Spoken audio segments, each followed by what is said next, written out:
we're going to cover what the weaknesses of the Weimar Republic were, right? Why it was not a strong government. We'll look at 1923, which is also known as the year of crisis. We're going to look at the man who saved the Weimar Republic in 1923-1924, Gustav Stresemann,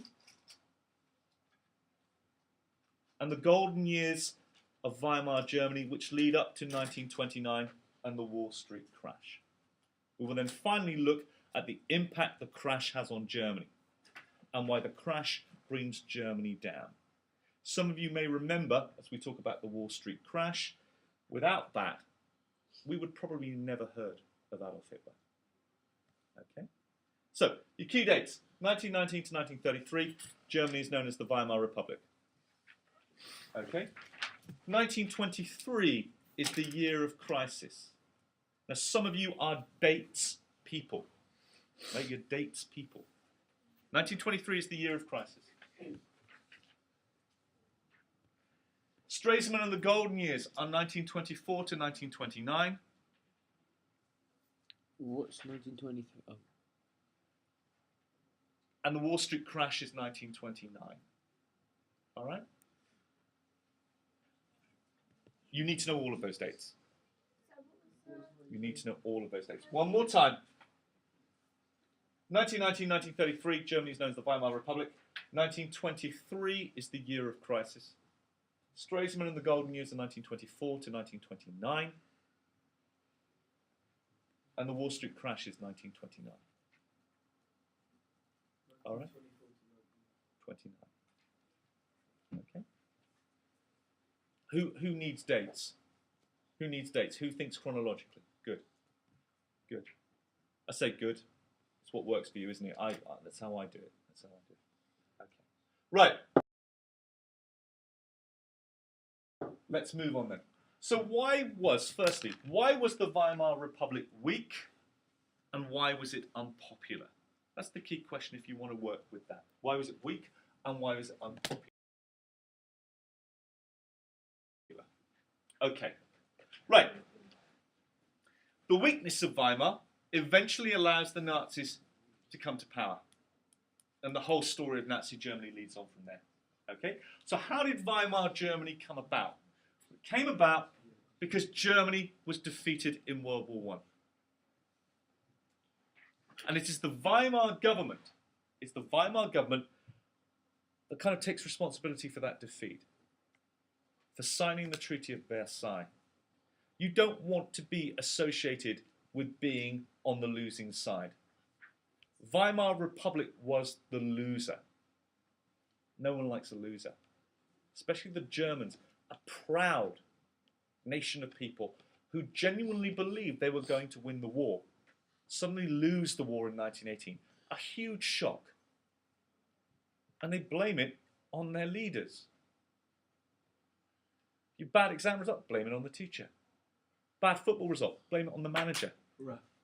Bad time with the British economy, blame it on the Prime Minister. The Weimar Republic took the blame for the defeat in World War I, everything that was bad that happened after it. Okay? As it says, Germany fought Britain, France and Russia and the United States. For 4 years, they almost won. That's how good and strong Germany was. But a bad harvest, a blockade by the Royal Navy, huge casualties took its toll on Germany by 1918. And in November 1918, remember when we wear the poppies, the 11th of November? In 1918, Germany agreed to an armistice, yeah, to stop fighting. Yeah, they weren't saying, oh, we've lost, punish us. They were just saying, let's stop fighting. Talk about football, let's agree it's a draw and everyone go home. Yeah, that's what they signed up to. Okay? The deal was that they would be treated fairly. And the only condition to this armistice was that the German Kaiser went away. That's the end deal. And he did. Armistice then. Everyone happy, peace back in Europe. That was the plan.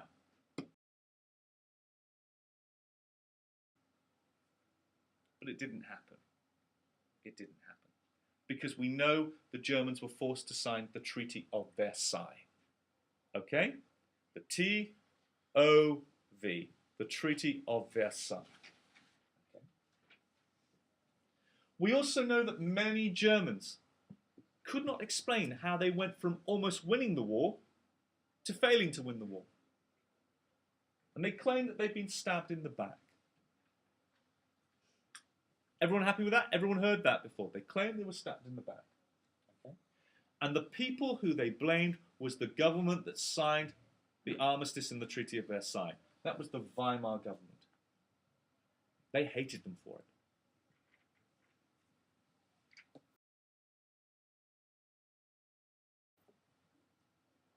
The Treaty of Versailles.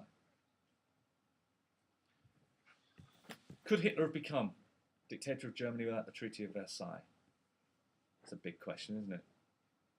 Probably not.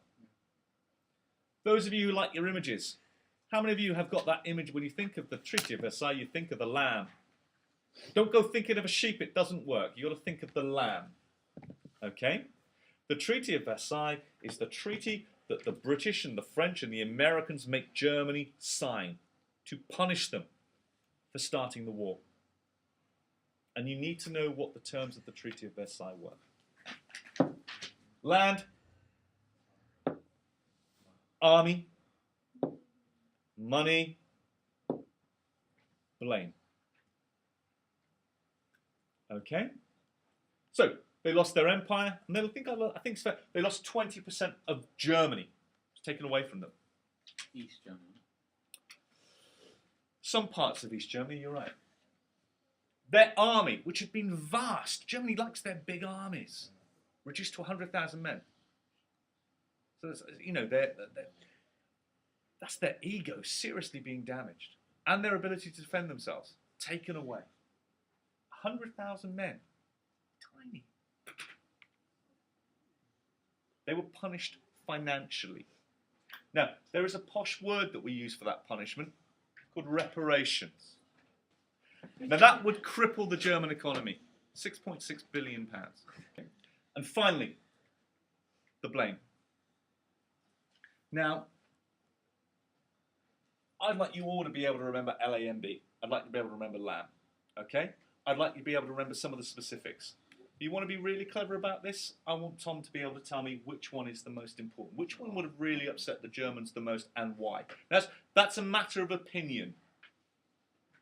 Okay? It's a matter of opinion. But the real able ones amongst you will have the confidence to say why you think one is more important than the other. Okay? Yeah? So, was it Article 231? Don't worry about that. We'll come on to that later. All right? LAMB. Remember that and have an opinion as to which one was the most important. You ask me? You ask me? I think that one would have hurt the most in the short term. Yeah? You know, you threw the first punch, therefore the whole war was your fault. I think that would have hurt. In the long term, that one hurt. That one really hurt. Yeah? They were being charged £6.6 billion. Yeah? That's more than Germany made an entire year. And, of course, they were being made to pay interest on top of that. It's a staggering sum of money. Okay? No. Okay? So there we go. The Treaty of Versailles. This is why, guys, the Weimar Republic was hated. Yeah? They hated it because look how it punished them. For a war, let's be honest, they didn't think it was their fault. But what does the Weimar Republic do? It signs the treaty, says it was their fault. Now, I'll be honest with you guys, the Weimar Republic had no choice. They had to sign the Treaty of Versailles. Germany was being starved. People were dying. The elderly, women and children back home in Germany, they were starving to death. Because the Royal Navy didn't allow the food in. What choice did they have? They signed it. But of course the people weren't interested in hearing that.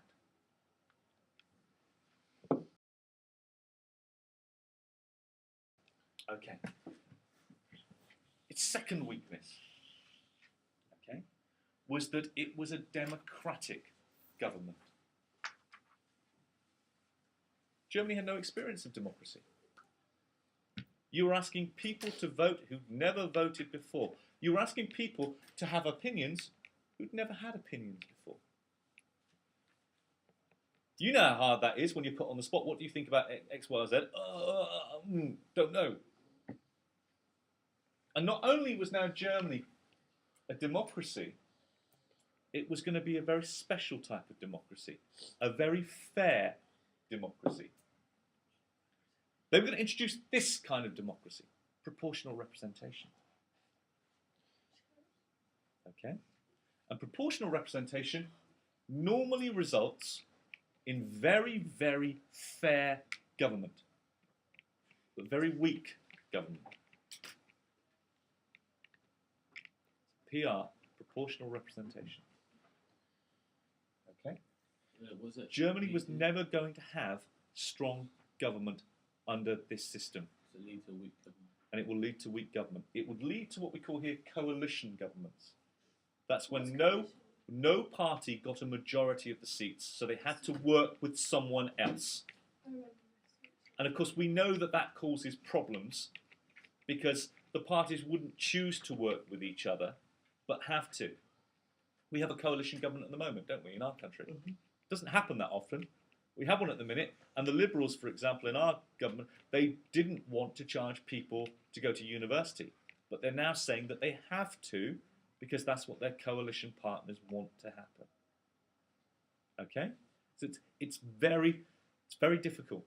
And when you think about what happens to Germany in the 1920s, my goodness, they need strong government. And what they end up with is weak government. Do we have a strong government? Time will tell whether we have strong government. Okay?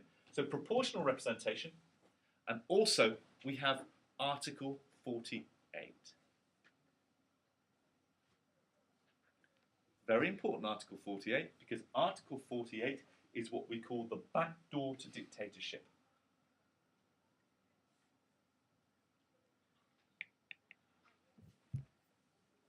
It says, in times of a national emergency, the Parliament, the Reichstag, can be ignored and the President can rule like a dictator. That's what it says. You get that. No one bothers to say what a national emergency is. No one ever does that. In 1933, Adolf Hitler convinces President Hindenburg that the burning down of the Reichstag is a national emergency. Hitler becomes a dictator. Article 48 is the back door to dictatorship. So, we've got two weaknesses so far. We have the Treaty of Versailles and how it punishes Germany, and we've got the democratic system of government in Germany with the problems created by proportional representation and Article 48. Now, you want to be really clever? Okay. The Weimar Republic were not responsible for the Treaty of Versailles. That was people on the outside punishing Germany. This is how Germany makes life hard for itself. That was the wrong type of government at the wrong time. That was the wrong piece of law to have in the German constitution. Okay? You want to be really clever. There's the factors they couldn't control and the factors they could. They could control this. They couldn't control the Treaty of Versailles.